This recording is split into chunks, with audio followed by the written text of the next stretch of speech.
Freezing cold in ancient 9 You the cold maze, say one freezing cold in ancient 9 All right.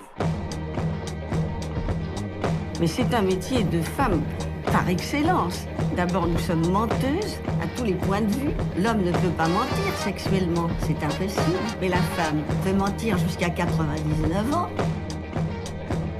Les producteurs sont des hommes, les techniciens sont des hommes, les metteurs en scène sont pour la plupart des hommes. Avec un grand metteur en scène et que c'est vraiment le rôle, je le ferais. Mais sinon, je tiens pas spécialement à me montrer sexy dans mes films, non. D'un homme, on dit pas il est mignon, il est charmant, il est gracieux, il pétille. jamais on dit ça. Toc, toc, pif, paf, boum, hop, on tire la combien là? Ah mais pour moi la première, toi la deuxième. Moi je fais oui Suzy, vous n'êtes jamais contente, alors je fais oh bon, c'est fini, y a rien à dire. Bonjour tout le monde et bienvenue dans ce nouvel épisode des Bobines, le podcast qui met un coup de projecteur sur les femmes méconnues du cinéma. Qu'elles soient actrices, réalisatrices, techniciennes, stylistes, critiques et j'en passe, le but de ce podcast est de remettre au premier plan ces femmes que l'histoire du cinéma a oubliées ou mal digérées. Car comme vous le savez, l'histoire est écrite par les vainqueurs et dans ce milieu, les vainqueurs n'ont pas de nichon. Je suis Marcelle Ratafia et je suis accompagnée de la Raymond Chira 2.0, Lou Bobin, bonjour. Bonjour Marcel. Notre bon Julien Guimont est absent, mais nous accueillons pour cette double spéciale deux invités de première bourre, chère Claudia Colao.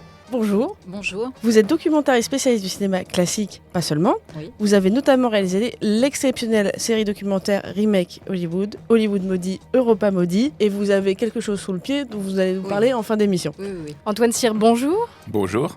Alors vous avez été un très jeune acteur puisqu'on vous a vu chez Lelouch dans un film mythique. Vous êtes aussi le fils d'un très grand homme de radio et on a l'impression aujourd'hui, surtout qu'à la technique je ne suis pas une très grande spécialiste, mais vous avez surtout signé le mémorable livre Hollywood, la cité des femmes paru chez Actes Sud et vous avez aussi présenté une série de podcasts il y a quelques années je crois.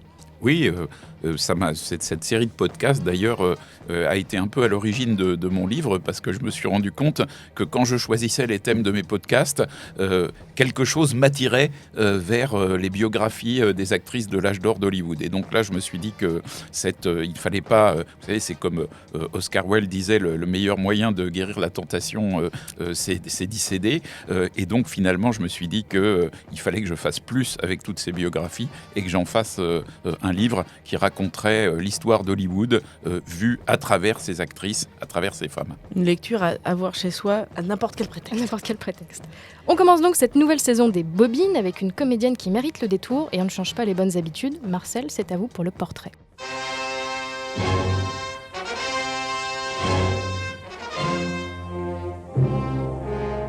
C'est sûrement la plus badass de toutes les moussemées de l'âge d'or d'Hollywood.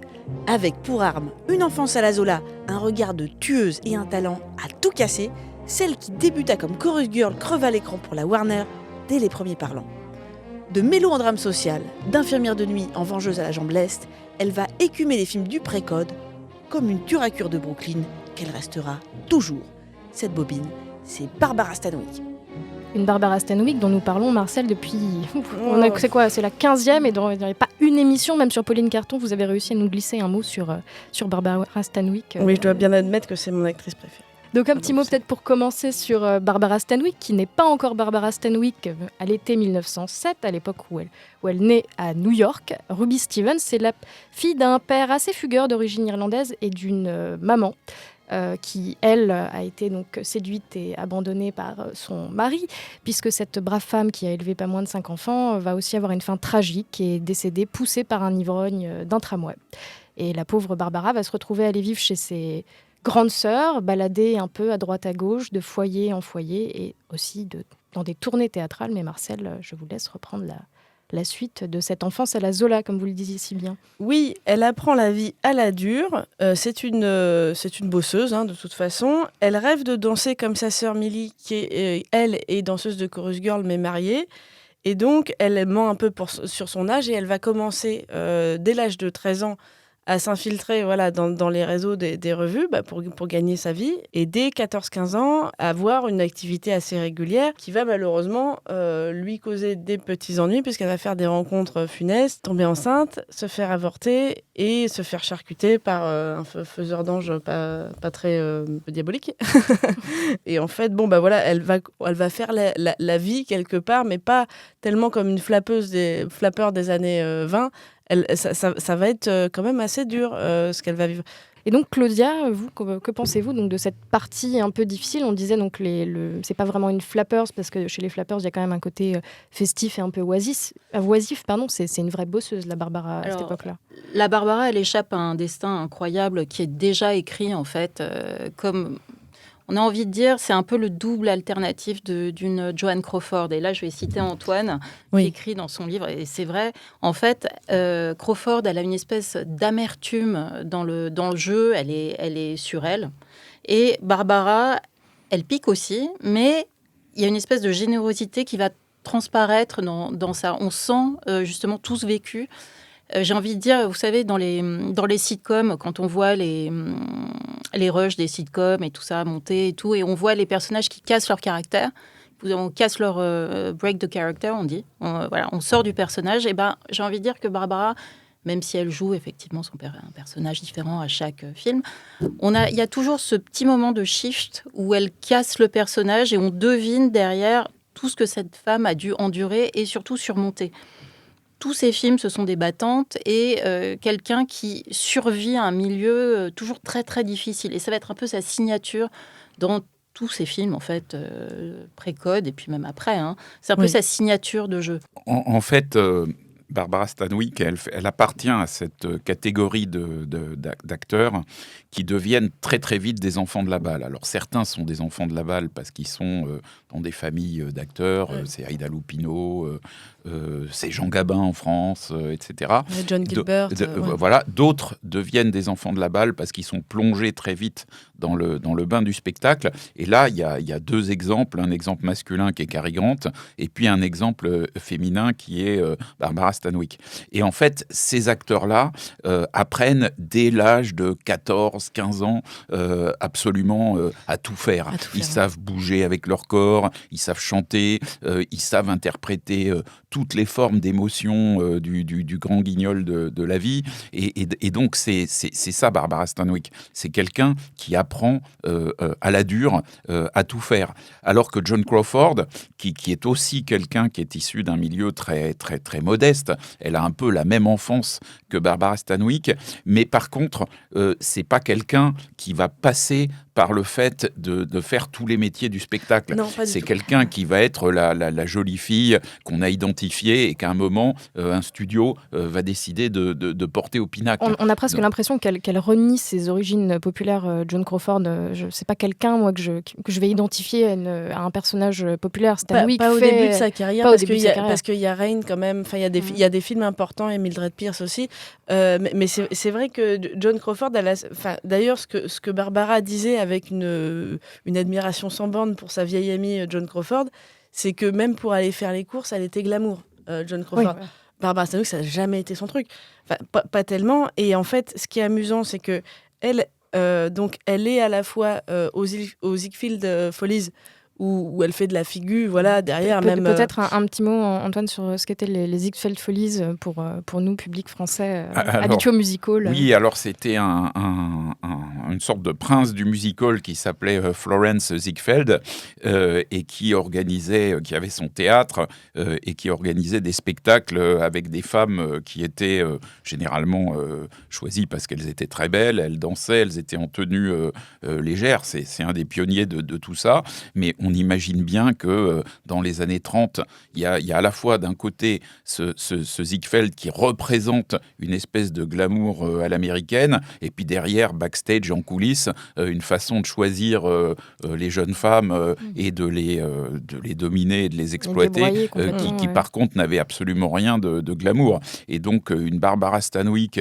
qui chemine, qui réussit à être une Ziegfeld girl. Les Ziegfeld girls, il y a des films là-dessus. C'est l'aristocratie C'est l'aristocratie du musical de cette plusieurs époque-là, films. C'est l'aristocratie du musical. Et en même temps, quand on sait ce qui se passait derrière, c'était quand même un milieu d'une extrême dureté. Et d'autant plus une extrême dureté que toutes les filles qui étaient dans des music-halls aux États-Unis voulaient aller jouer chez Ziegfeld. Grosse compète. Donc c'était la grosse compète. Et en même temps, Ziegfeld, voilà, aujourd'hui, dans le monde d'aujourd'hui, c'est quelqu'un qui tiendrait pas 3 quarts d'heure vu sa façon de se comporter avec les femmes. Et pourtant, quand vous regardez les films sur Ziegfeld, celui avec William Powell, celui avec William Powell, on a l'impression que c'est vraiment un brave gars qui a comme généreux, qui a comme unique intention de glorifier la femme. Bon, c'est pas du tout ça. En tout cas, il y a une face sombre qui est évidente. Et déjà, on voit qu'une Barbara Stanwyck, elle a la capacité de cheminer dans ce dédale extrêmement dur, finalement, sans être trop brisée par ça. Alors, c'est vrai que c'est des hommes vont, par contre, dans les mauvaises rencontres qu'elle va avoir, il va y avoir des moments très, très durs. Et évidemment, ces avortements vont faire que plus tard, elle ne pourra pas avoir d'enfants. Mais en revanche, sur le plan professionnel, elle va arriver à naviguer et à ne pas être broyée par ce système de Ziegfeld, ce qui déjà montre quand même une certaine force. Une certaine force, et en plus, elle enchaîne 2 boulots, c'est-à-dire qu'elle a les Ziegfeld Follies et elle danse aussi dans un tripot clandestin qu'on connaît bien puisqu'on en a parlé là où a débuté Ruby Killer, chez Texas Guinan. Et donc, elle a appris très tôt à se méfier des gangsters, des sales types, etc. Néanmoins, ça n'empêche pas. Chorus Girl, ok, on peut percer au cinéma, mais alors dans le théâtre bourgeois, on va dire, c'est compliqué comme transfert.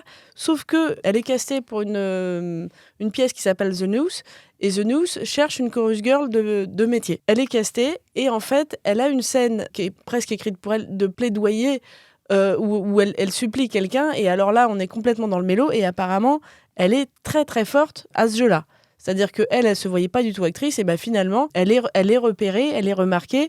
Et en plus, elle a un coup de cœur pour ce jeune Rex Cherryman, l'homme cerise, qui est marié, qui est un type du théâtre classique et qui malheureusement va mourir très rapidement, la laissant seule et assez désespérée. Et c'est ça qui va malheureusement précipiter son aller simple dans les bras d'un certain Frank Fay, star du vaudeville de l'époque, qu'on a bien oublié depuis. On s'en souvient parce que visiblement c'était peut-être le mec le moins sympa de tout le milieu. Les gens le détestaient vraiment. Je crois que j'ai même entendu des compliments pour Jack Warner, c'est dire.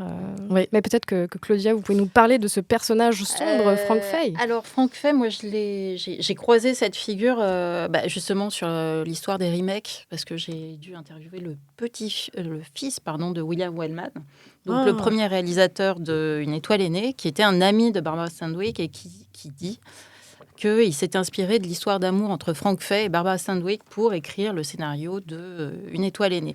Donc en fait, l'histoire, elle est classique, vue et revue. Si vous avez vu le remake avec Lady Gaga, c'est la même histoire. L'histoire du roi du vaudeville qui forme la jeune Barbara. Alors au début, j'ai envie de vous dire, tout se passe bien. Et puis, le vaudeville étant sur le déclin, Barbara faisant des essais... concluant et pouvant s'adapter, elle est très jeune, donc pouvant s'adapter, apprenant très vite et étant très bonne devant la caméra. Petit à petit, comme dans Une étoile aînée, Frank Fay décline, plonge dans l'alcool et Barbara commence à devenir une vedette puis une star. Et puis il y a aussi tout ce phénomène du Pygmalion qui il la forme littéralement, mais alors, on oublie aussi qu'il y a eu un retour d'ascenseur puisqu'elle met pas mal de ses fonds pour essayer de le faire remonter sur scène. Et c'est malheureusement pas concluant. Et personne n'en veut plus. Personne n'en veut plus. Parce qu'en plus, il est très alcoolo, il se très antisémite, très chaud. Oui, en plus, il jette leur enfant adopté apparemment dans une piscine. Enfin bref, c'est pas très reluisant. C'est Hollywood a presque édulcoré cette histoire, mais...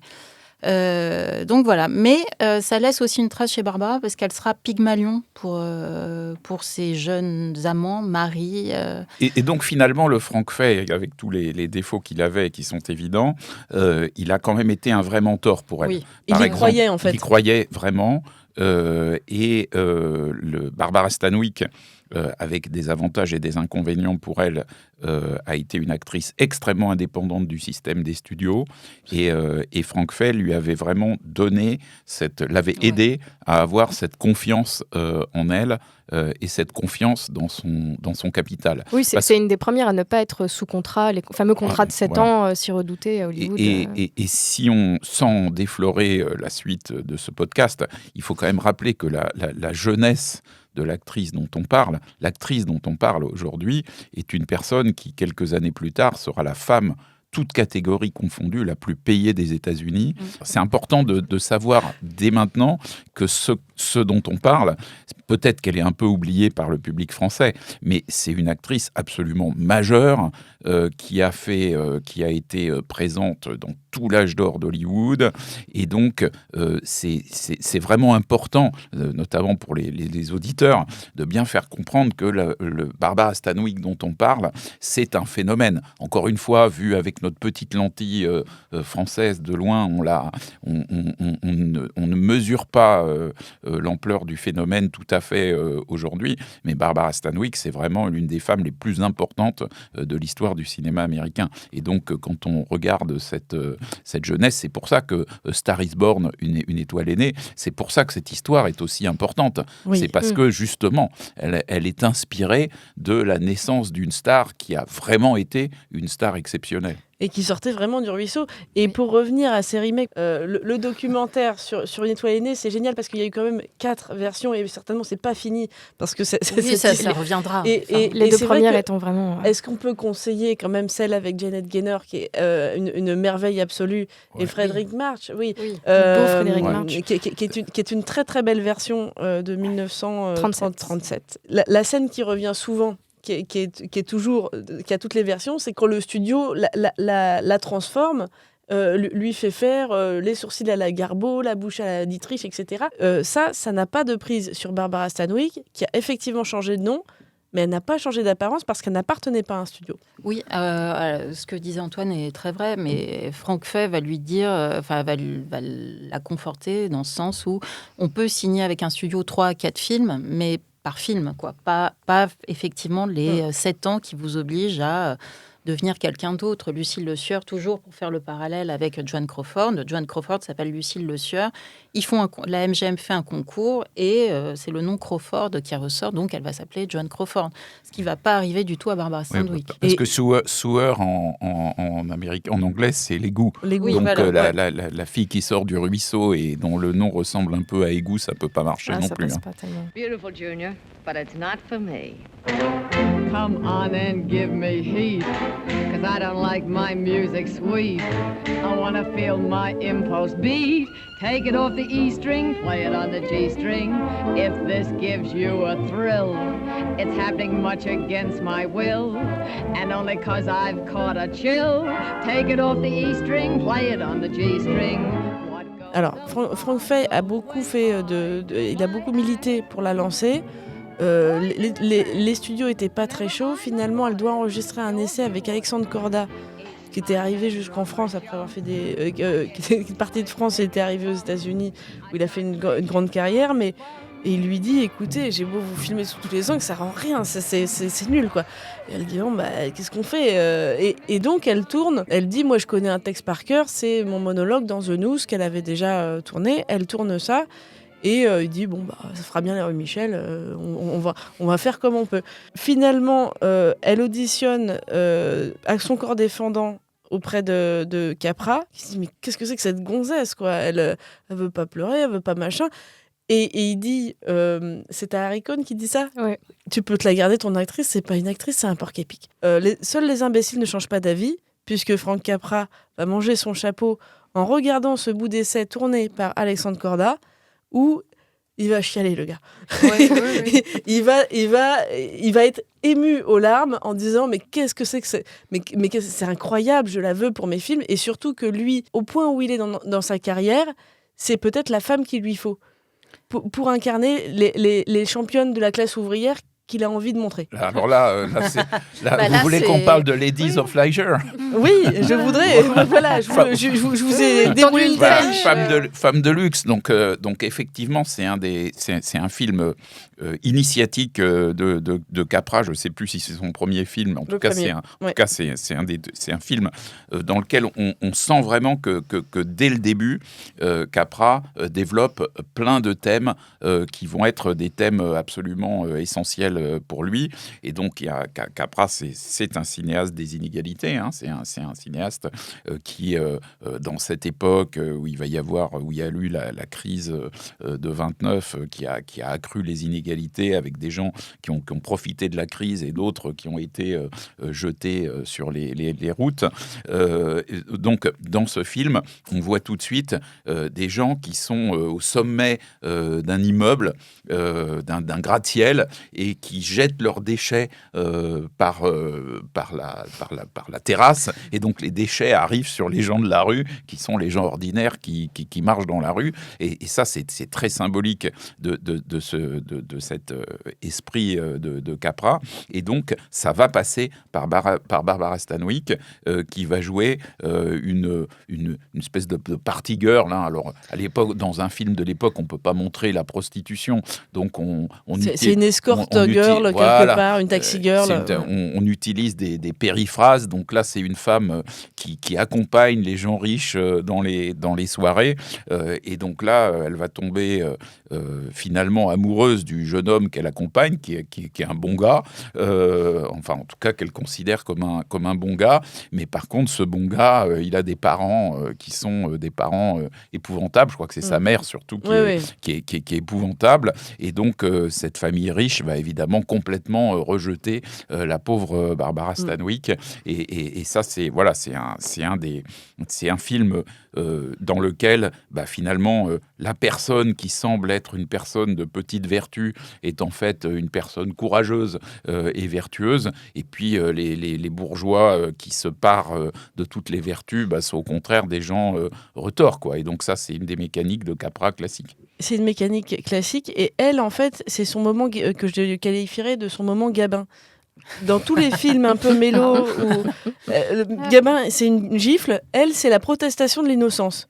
C'est mais regardez comme je suis innocente et vous m'accusez, etc. Ouais. Elle se lance là-dedans, et ça c'est le moment Stanwyck qu'on va retrouver qu'on va retrouver dans The Miracle Woman, qu'on va retrouver dans un film qui n'est pas un film de Capra, mais qui est écrit par ces deux scénaristes, Swerling et Riskin, qui est Shopworn, qui est un film absolument incroyable, dans lequel à un moment elle se lance dans une espèce de diatribe. Là aussi, il y a une histoire de famille qui veut pas d'elle, de famille riche qui veut pas d'elle, et donc à un moment il y a des hommes de loi, je crois, qui se pointent à sa porte, et là elle commence à leur dire vous présentez comme les hommes qui représentent la vertu, mais c'est votre monde qui est corrompu, c'est moi qui suis une personne intègre, allez-y, cassez-vous. Enfin bon, elle est vraiment elle incarne, c'est un peu la même chose, pardon, mais de se projeter déjà dans un autre cinéaste, mais chez Wellman c'est la même chose dans Night Nurse, où elle joue une infirmière qui est aux prises avec des gens riches et inconséquents. Hein. On est quand même vraiment dans ce schéma classique qui devait correspondre à la réalité de cette période de la crise et de la grande dépression. Et donc, elle est là comme ça. Elle se retrouve infirmière chez des gens riches qui s'occupent très mal de leurs enfants et qui, du coup, les laissent en quelque sorte entre les mains de gens qui les affament et qui les maltraitent. Et donc, elle est là, elle regarde cette femme, elle dit « You mother !» Et ça, c'est exactement ça. C'est cette colère de Stanwyck. On va la voir, c'est ça, c'est pendant toute cette période qui est la longue traîne de la Grande Dépression. Elle va avoir ça en elle, oui. Il y a aussi cette scène de colère à la Stanwyck dans le merveilleux Babyface qui va nous faire une belle transition sur le précode, où elle se fait un peu... Elle engueule son père qui l'a forcée à se prostituer, et elle décide de partir pour la capitale, ce qui me permet, Claudia, de vous demandé de nous parler un peu de Babyface et de ce qu'est le pré-code, donc la période avant 1934 au cinéma américain. Les Américains vont créer ce qu'ils appellent un espèce de code de vertu qui va être appliqué à tous leurs films, c'est-à-dire qu'il y a une censure de bienséance dans les films et on ne peut pas parler de prostitution, de divorce. Par exemple, les couples mariés ne peuvent pas dormir dans le même lit.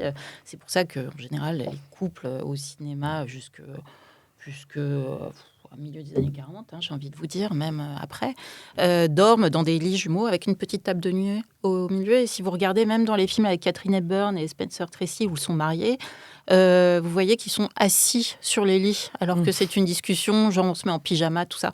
Voilà, on ne peut pas montrer, on ne peut pas parler de beaucoup de choses. Par exemple, on ne peut pas prendre on peut prendre une cuite, mais il faut, vous avez des codes, vous ne pouvez pas, par exemple, boire, ou alors vos héros sont, des méchants, des bandits, des gens de petite vertu.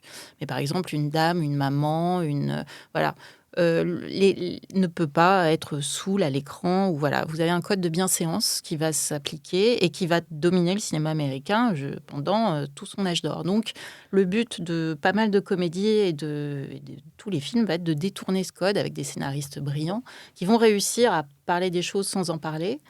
En les suggérant. Il y a une urgence quand même avant la date fatidique de 1934. En fait, moi, je dirais plutôt que peut-être le précode, ils savent qu'ils vont se faire censurer, donc ils cassent tout.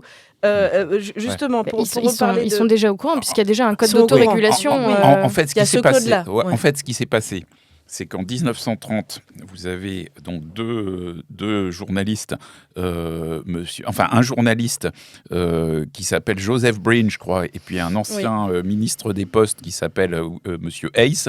Et donc, l'un est un catholique très fervent et l'autre est un protestant non moins fervent. Et donc, ensemble, ils écrivent un code qui dit exactement tout ce que Claudia vient de dire. Oui, aussi aberrant soit-il. Aussi aberrant soit-il.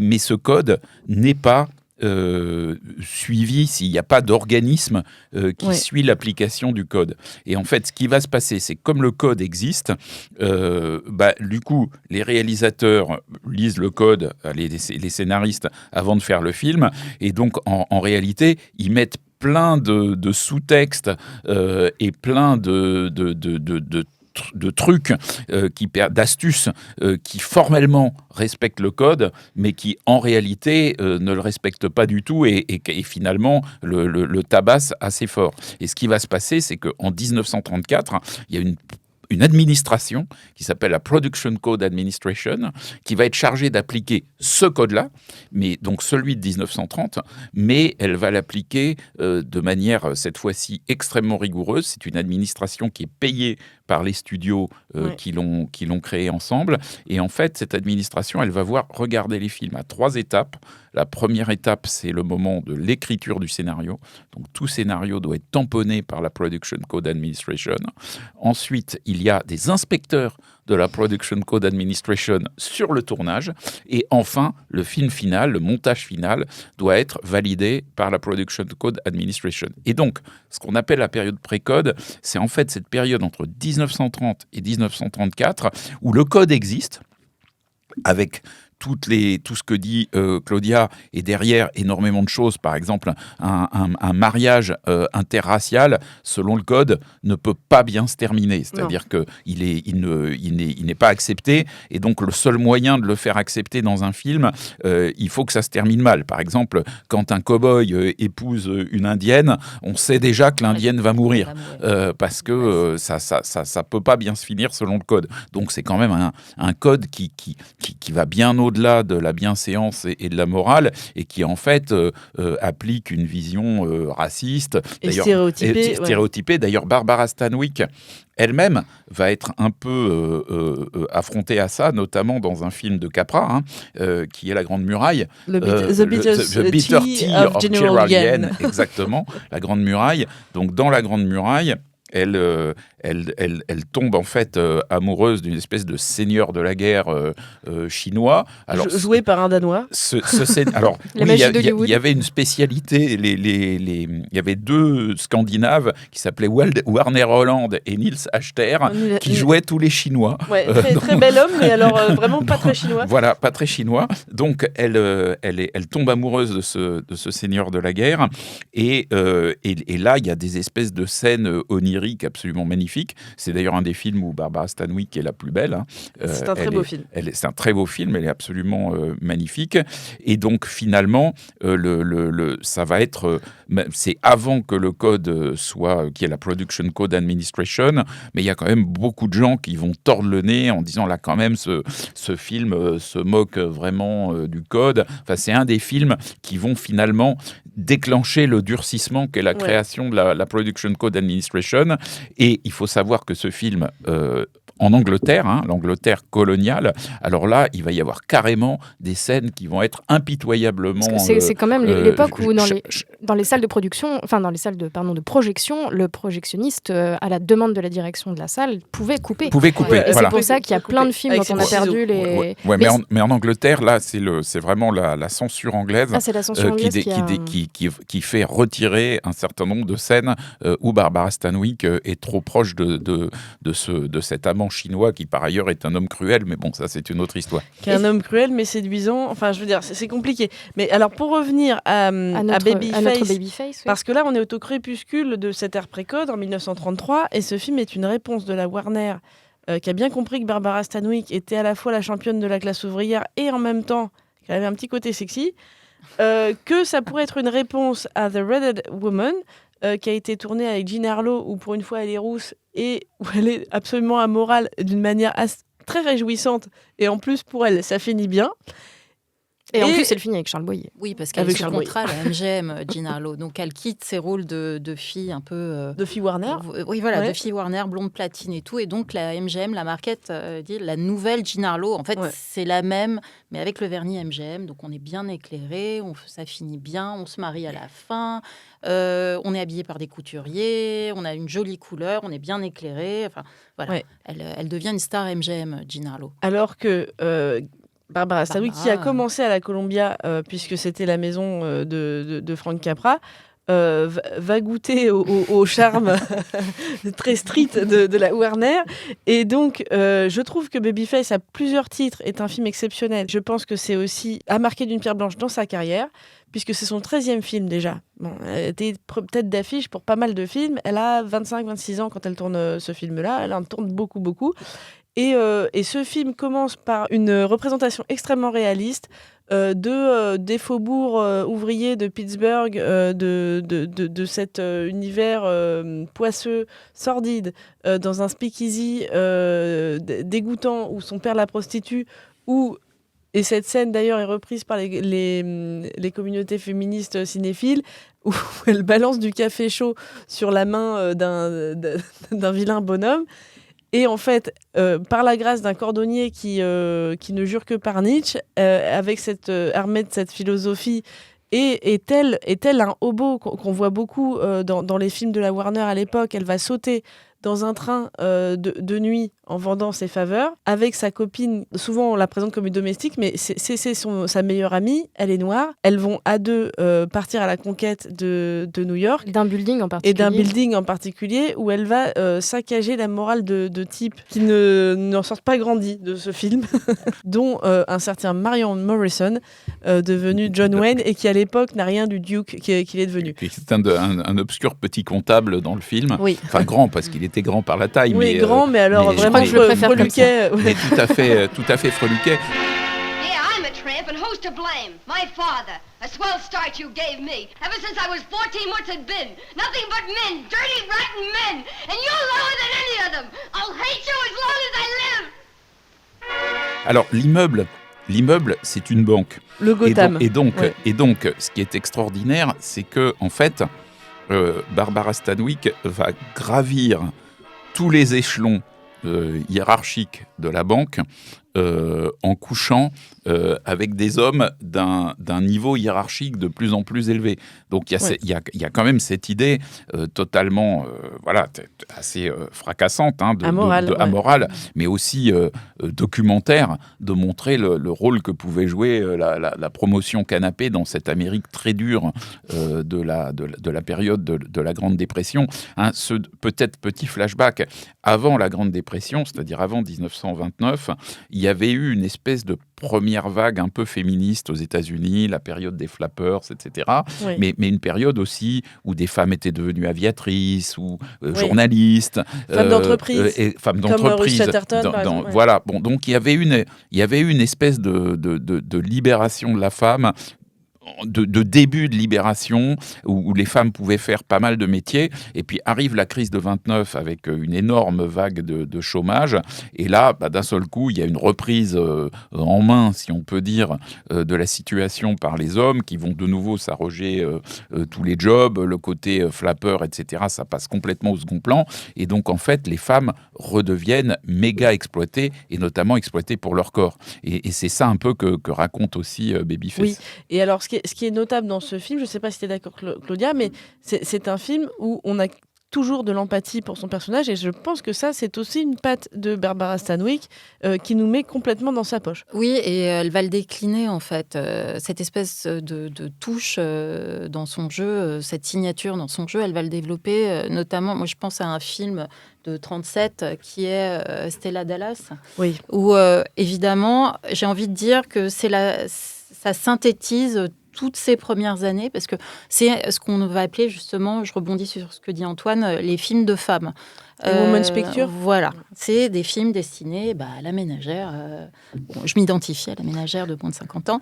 Voilà, c'est les dames qui ont laissé les enfants, qui travaillent et qui vont au cinéma voir un film de femmes qui parle d'elles. Donc, il n'y a plus de prostitution, il n'y a plus rien, ce qu'on a dit, le code est déjà passé. Et donc, l'ascension sociale se passe par le mariage. Et ce film est assez touchant parce que toute la colère qu'elle avait dans ses premiers rôles, elle va l'intérioriser. Alors on sent une espèce de rage qui la dévore. L'histoire est très classique. C'est l'histoire d'une dame, d'une jeune fille issue d'un milieu ouvrier qui pense qu'elle peut monter les échelons en se mariant avec le patron le fils du patron, enfin quelque chose comme ça. Ils ont un bébé, tout est fait pour que ça marche, mais ses origines la rattrapent et elle n'arrive pas à monter l'échelon social et devenir une bourgeoise. Et donc, petit à petit, le mariage se délite. Et en fait, malheureusement, c'est au sacrifice de sa relation avec sa fille. Elle laisse la garde en fait, de sa fille à son mari, à son ex-mari, oui. et elle plonge dans la misère. Alors, peut-être même la prostitution, on ne sait pas bien. On ne sait pas bien.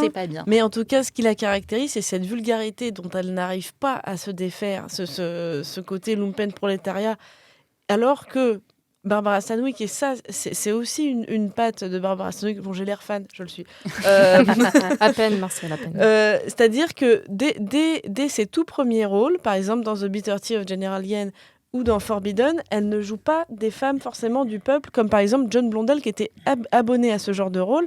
Elle a aussi très bien su, parce qu'elle arrivait à contrefaire une espèce d'accent un peu anglais, oui. Qu'elle faisait très très bien. Et en fait, ça nous amène à ce merveilleux film, sublime, puisqu'elle avait quand même joué beaucoup de mélos, beaucoup d'héroïnes populaires, beaucoup de films un peu coup de poing, mais finalement pas tellement de comédie. Et il y a Preston Sturges, qui est un dandy génial, qui a fait des films super, et il se dit, dis donc la petite, j'aimerais bien la voir pour un film. Et donc on va parler évidemment de The Lady Eve, où elle joue clairement sur les deux tableaux. Ah oui, et puis il y a tout un héritage aussi des premières années de Barbara. Clairement, oui. Du burlesque. Voilà. On voit, il y a le burlesque, il y a le vaudeville qui se mêle, il y a les années de chorus girl. On voit qu'elle a du métier, quoi. Mais c'est sûr que sur cette histoire d'accent, parce que pour rappeler brièvement le plot de The Lady Eve, Barbara Stanwyck est une escroc sur des bateaux de croisière avec le très répugnant, comment s'appelle-t-il, Charles Coburn avec son monocle. Et donc il monte des arnaques et sur le bateau elle tombe amoureuse d'un spécialiste en serpents, le très beau et naïf Henry Fonda. Un ophiologue ? Je sais plus. Je sais plus le terme. Et là, elle a l'accent américain, et tout sous son charme. Et par je ne sais plus quel enchantement, elle se retrouve à devoir faire une fausse héritière anglaise avec un accent à couper au couteau pour séduire ce même Henry Fonda qui ne se rend pas compte que c'est la même femme. Quoique un petit peu au début, mais un changement de robe, une coiffure et un accent, et c'est parti pour 1h40 de comédie délirante. Délirante, elle est convaincante, elle est sexy. Elle est par exemple sexy dans Babyface, mais là, c'est pas forcément une séduction vénéneuse, elle est juste très, très sexy. D'ailleurs, quelqu'un avait dit, elle a réussi à rendre dur le boa constrictor ou un truc dégueulasse. Mais c'était marrant parce que, en fait, là, on la découvre amusante, chaleureuse, pas forcément énervée d'ailleurs, ce qu'elle n'a pas été jusqu'à maintenant. Elle tombe amoureuse aussi d'Henry Fonda, qui, franchement, a les 2 pieds dans le même sabot dans le film.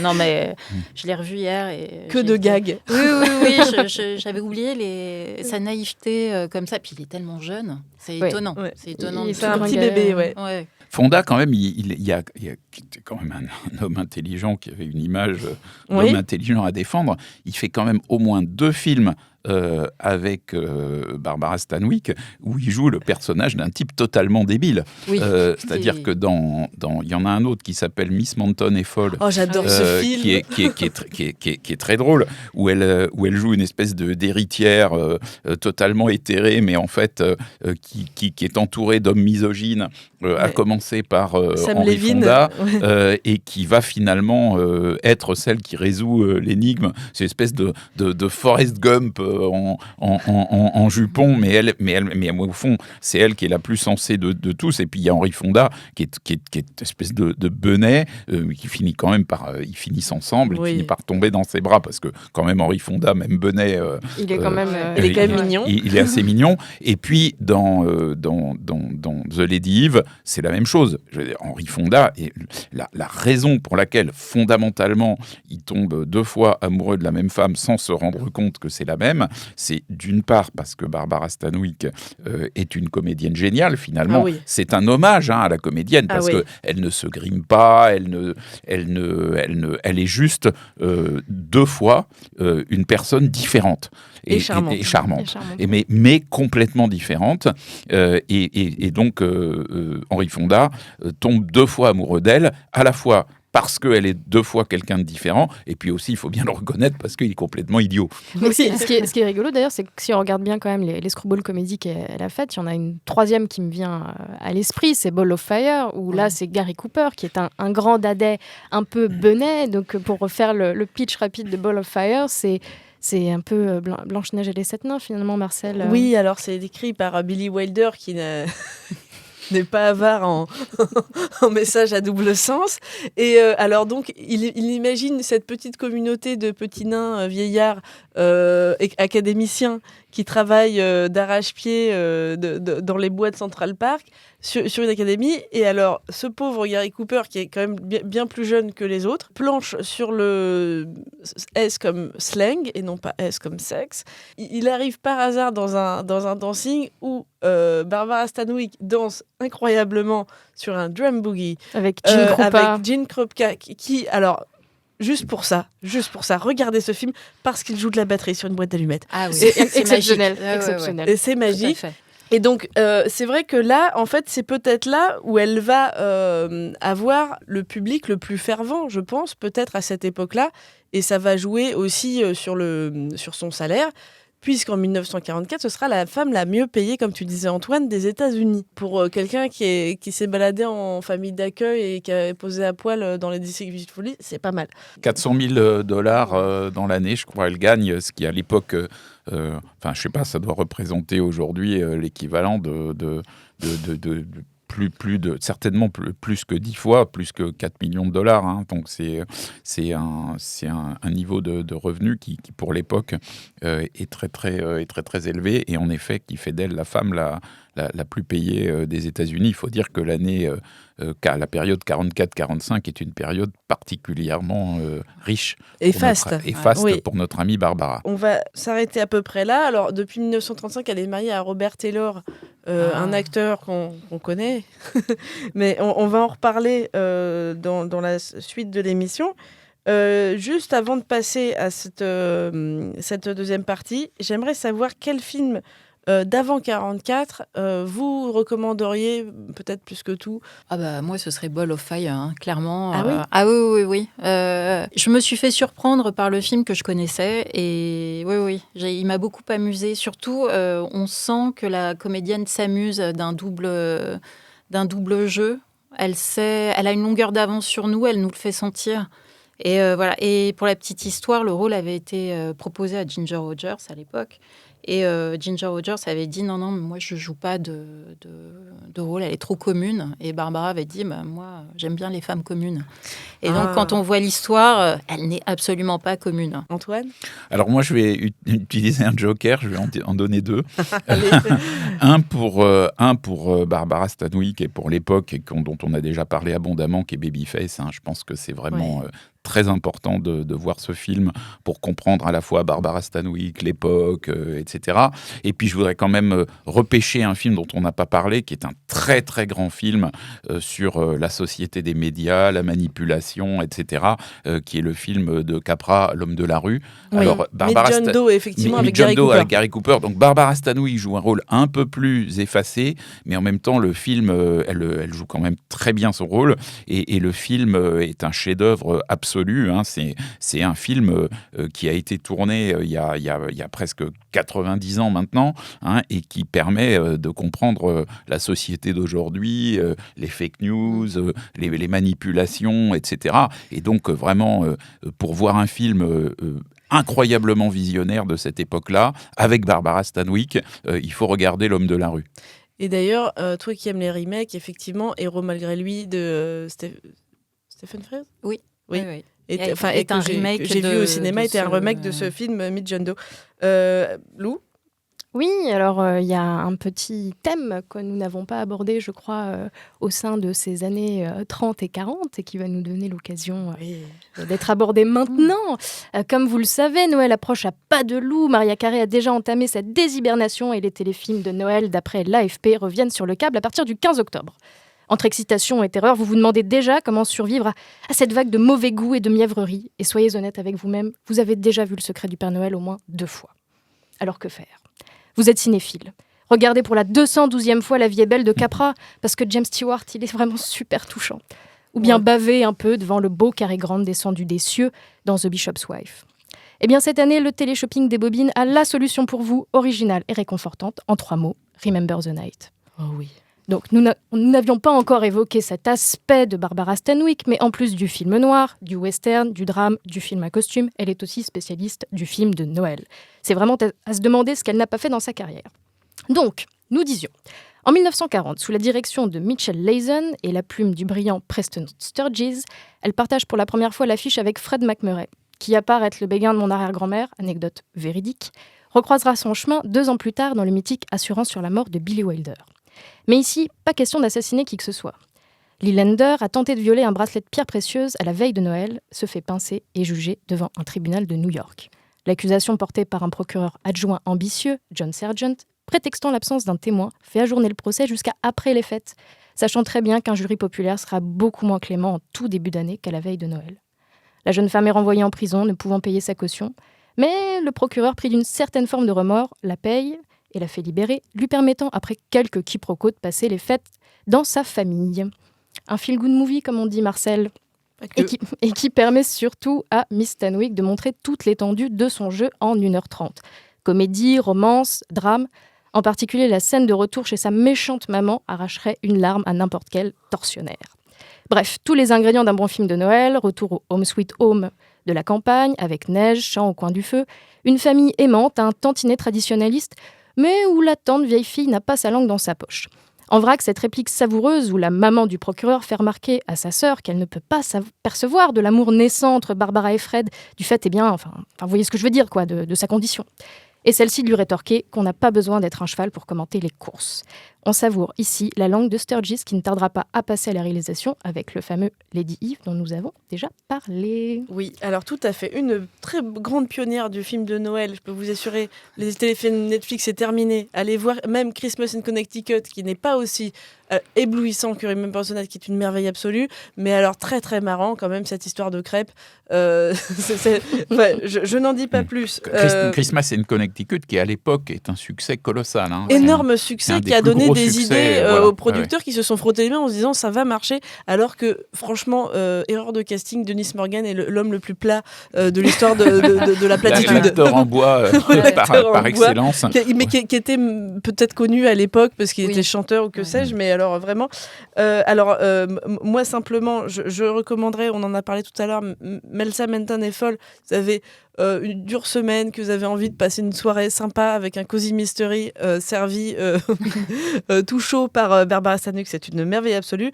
Je recommande aussi Forbidden, dont on n'a pas parlé, qui a été tourné par Capra avec Adolphe Menjou, qu'on n'a jamais vu aussi émouvant, où elle joue ce rôle un peu qu'elle jouait dans Stella Dallas, mais finalement de mère sacrificielle qui s'efface, avec de très belles scènes, alors vraiment très étonnantes, parce que Capra, on l'attend pas forcément là, mais alors vraiment, quel talent. Ouais, la scène où ils sont... avec des masques. Avec des masques, oui, c'est une scène, en fait, leur vie est un simulacre, et à un moment, ils ont une scène avec des masques de Commedia dell'arte qui est très intéressant. Je crois que c'est assez... Ce qui est intéressant dans Forbidden aussi, c'est que... dans ce film, Barbara Stanwyck joue une femme qui a une certaine forme d'indépendance financière, qui n'est pas, si je puis dire, à la merci de son amant, alors que souvent dans les films de type Backstreet, etc., c'est une femme pauvre qui est entretenue par un amant riche. Là, c'est un peu différent. Et en fait, Adolphe Menjou a quand même sur elle une espèce d'emprise psychologique. Et donc, le film se place sur un plan un peu différent, qui est celui du prédateur qui exerce son emprise par des moyens autres que celui d'entretenir complètement une femme. Backstreet a un côté beaucoup plus... je sais pas comment dire, moi je pleure à chaque fois que je le regarde, surtout la version avec Charles Boyer et Marguerite Sullivan. Ils sont beaux tous les deux, mais c'est vrai que dans Forbidden, il n'y a pas cet aspect, on va dire, d'admiration face au personnage masculin. Et d'ailleurs, si vous avez encore un lecteur de DVD, beaucoup de ces films sont disponibles dans les Warner classiques.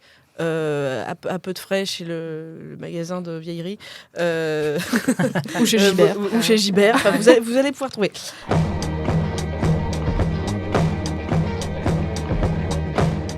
Donc on se retrouve très bientôt pour la deuxième partie de cette émission où là nous parlerons, Marcel, de sa carrière post-1944 d'assurance sur la mort jusqu'à, Dynastie.